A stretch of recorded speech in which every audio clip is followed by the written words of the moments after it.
மாதிரி பாசமாக இருப்பாங்களா இல்லை பேடாக இருப்பாங்களா கமெண்ட்ஸ் நம்ம பார்க்க போகிறது bad friends are good friends எதுன்னு பார்த்துடலாமா? ஹல்லாம் போய் ஹல்லாம் எல்லாமே நின்றுட்டு இந்த காலத்துலலாம் ஃபேஷன் தலையை சிவிக்கிட்டு கேமராவில் போய் ரீல்ஸ் பண்ணிடு. என்ன நீ போய் ரீல்ஸ் பண்ணிட்டு இருக்கவா? மாதிரி கடவுள் பக்தி கிடையாது. நான் பட்டினி என் இஷ்டத்துக்கு நான் இருக்கேன், உன் இஷ்டத்துக்கு நீ இரு, அதுதான் சொல்றப்போ.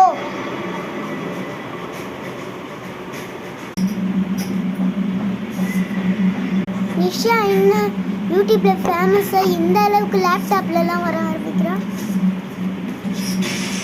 நிஷா எங்க போய் வந்தான்னு தெரியல. நிஷா ஹாய், உங்கள் ஃபேன் நான் Nisha. Hi hi hi hi. நிஷாக்கு இவ்வளோ ஃபேன்ஸா? வெளில வந்து நிற்கிறாங்க. ஏ நிஷா